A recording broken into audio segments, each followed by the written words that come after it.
এই ধারাগুলো খুঁজে বের করে ম্যানেজমেন্টকে এটা প্রেজেন্ট করতে পারবেন।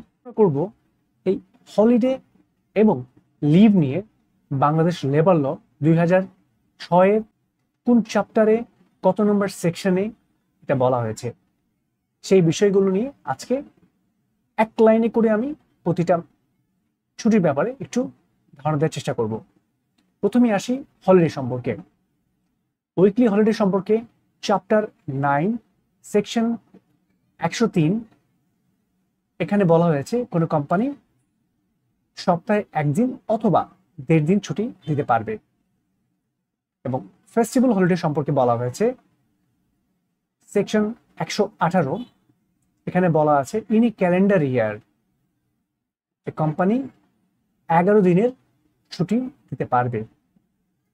এখানটা একটা note important, in a calendar year মানে হচ্ছে জানুয়ারি থেকে ডিসেম্বর মাসটাকে বলা হচ্ছে, এটাকে বলা হয় ক্যালেন্ডার ইয়ার। এবার আসা যাক লিভ নিয়ে কোথায় বলা আছে। লিভ নিয়ে চ্যাপ্টার 9 বলা হয়েছে। এখানে ক্যাজুয়াল লিভ নিয়ে বলা হয়েছে 115 নম্বর ধারাতে ইনি ক্যালেন্ডার ইয়ারে একজন এমপ্লয়ি 10 দিনের ছুটি পাবে, ক্যাজুয়াল লিভ নিতে পারবে। সিক লিভ সম্পর্কে বলা হয়েছে 116 নম্বর ধারাতে। এখানে বলা হয়েছে একজন এমপ্লয়ি ইনি ক্যালেন্ডার ইয়ারে 14 দিন নিতে পারবে। আর্ন লিভ সম্পর্কে বলা হয়েছে 117 নম্বর ধারাতে। এখানে বলা হয়েছে কোনো এমপ্লয়ি যদি পূর্ববর্তী বছরে 12 মাস মানে 1 বছর কাজ করে থাকে তাহলে উনি আর্ন লিভের জন্য বা অ্যানুয়াল লিভের জন্য এন্টাইটেল হবেন।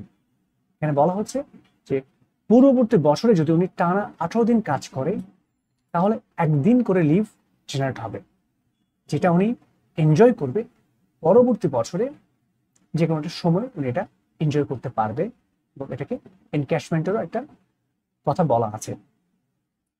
এবার ম্যাটারনিটি লিভ সম্পর্কে বলা হয়েছে চ্যাপ্টার 4 এবং সেকশন হচ্ছে 45।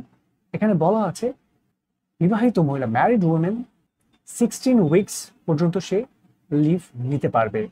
এখানে একটা বলা আছে ভাগ করা আছে 8 weeks before delivery, 8 weeks after delivery. So এখানে হচ্ছে 16 সপ্তাহ 16 উইকস। সো আমরা এখানে 16 উইকসটাকে যদি একটু ভেঙে মান্থে যদি কনভার্ট করি তাহলে একটা মাসে 4টা সপ্তাহ থাকে, তাহলে সেই হিসেব করলে 4 16 মানে হচ্ছে 4 মাসের ছুটি হবে।